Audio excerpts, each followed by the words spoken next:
If I were to redesign a car, I'd start by asking, all right, how many people should it carry?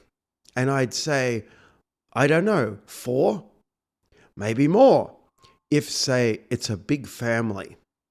For the driver, I'd favour sitting up ahead of lying down, I think, with the possibility of standing, which might be better for a driver's back. And then I'd think about safety. My instinct, I must say, would have been to put the protection that softens collisions outside of the car, such as a foam or rubber encasing. But I think the way it's done now with an inflated bag activated automatically by the collision itself, I think that's smart. It's better. Also, the idea of strapping oneself into the seat and having the belt restraint remain loose except when the collision takes place and then it tightens automatically, I don't think I would have come up with that myself on a first try, and if at all, only after some years of ruminating and trying other things. It's good.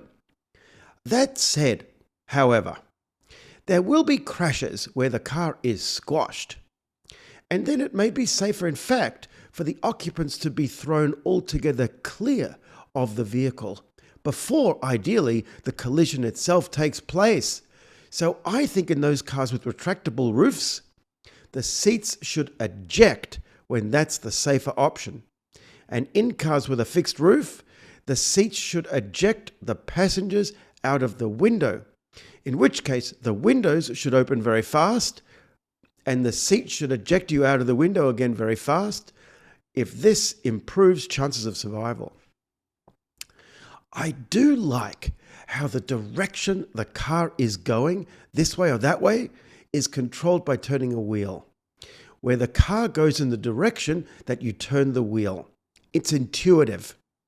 And I think, why not include one's feet in driving and not just one's arms? One pedal to go faster and another pedal using the same foot to go slower, and they've done just that. One could have gone the other way, of course, using feet for direction and hands for faster, slower.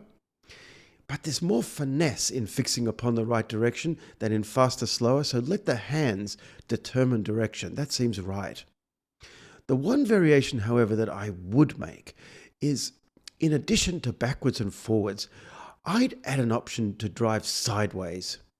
Not merely by turning the car gradually, but a sudden 90-degree pivot, allowing for horizontal movement.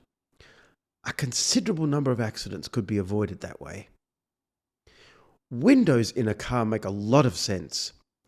But notice, they're only from the waist up to strike a balance between safety, that is, a solid frame, and on the other hand, a view out of the car. The driver must be able to see cars and other objects outside of the vehicle. This is not a submarine, and the windows should not be thought of as of secondary importance to concerns about the firmness of the frame. The horn is loud. It's a single sound for many different communications. Should we add perhaps a microphone like police cars do to express in words what horns say a little crudely? That said, you can press the horn lightly, a light honk, without hammering it or slamming it. A light honk may have no frustration in it. It's hardly even a protest. It's as if to say, I'm here, that's all. I'm a presence to let you know, but I'm not upset. You see, it's quite a detailed and layered message. Tires, good idea, really.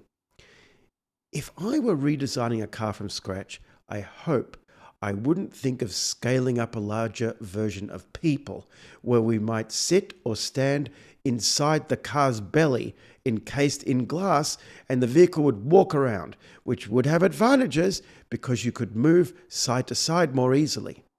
2 legs would be fine, though 4 is sturdier. It's safer.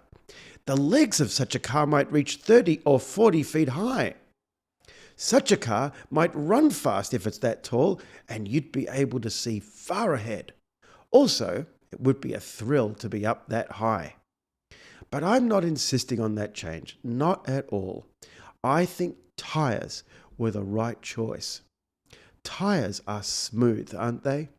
In that they keep the car at one level, at a single height, whereas legs, well, that would be a rockier experience. Tyres have meant, however, practically speaking, that the car's seats are fixed in place.